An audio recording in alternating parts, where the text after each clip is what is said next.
The presidency of the Council of Ministers has a lot of challenges to pick up. The euro that we have to stabilise, the challenge of employment that requires greater growth and therefore by a better economy, a challenge in terms of energy and food security when the prices of raw materials are rising astronomically.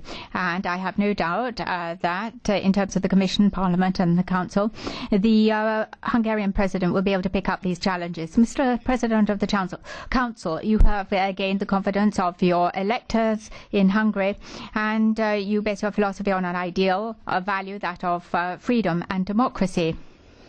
Since your election, you have undertaken with the Hungarian Parliament a number of reforms that your people has approved of by giving you a large majority democratically.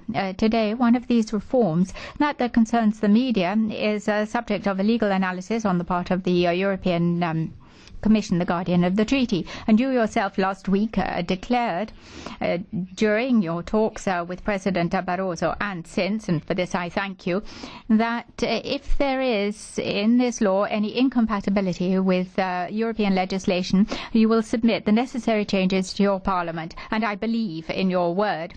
As far as I'm concerned, I trust in the European Commission, like you, that it will play its role as guardian of the treaty. And I also have confidence in you that you will respect the letter and the spirit of the European rules. Mr. Viktor Orban, I've known you for a long time, and I consider you as a very great European. As far as I'm concerned, I have no reason to doubt that you will do what you have said about the law on the media as on the other priorities of your presidency. And I now come to these priorities, beginning with the first, which is the stability of the euro.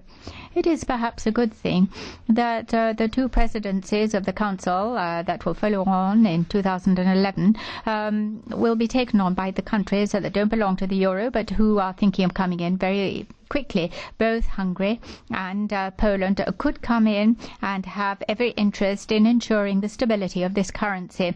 And I will reiterate that the only efficient way of putting an end to the speculative attack on the euro is to strengthen the fundamentals of the European currency by putting our public finance back on a proper footing, by producing a greater coordination of the fiscal and social policies of our countries, as is provided for in the new presidency. This will require greater flexibility on the part of our labour market and by greater productivity. As the Hungarian presidency of the Council has said, the EPP believes that the future of the Europeans requires a stronger and more consistent Europe. And it doesn't require more Europe, but certainly not less Europe. President of the Council, we need European economic governance. We need more community spirit, and I know that you will work in this sense. President of the Council, you have defined as one of your greatest priorities the setting up of a common energy policy. I believe you're right, and our President also has considered that this was one of the strong points of his presidency.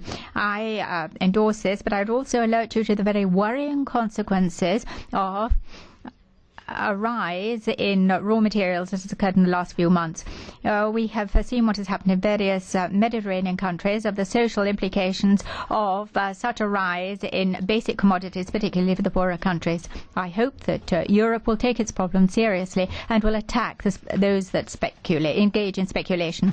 I also wish, I hope also, that the Hungarian presidency, I thought that the Greens had opened their mouths. They need to keep this till the end.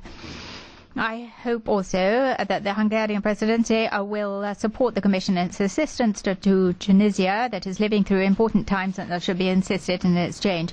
Mr. President of the Council, you know that in order to succeed in your mandate, in order to assist Europe through the difficult times it's living, that you need the confidence of the European Parliament. And you have shown during the month of December, when we were in a difficult situation in Council, you had the courage to sign the famous letter that assisted Parliament to vote for its budget.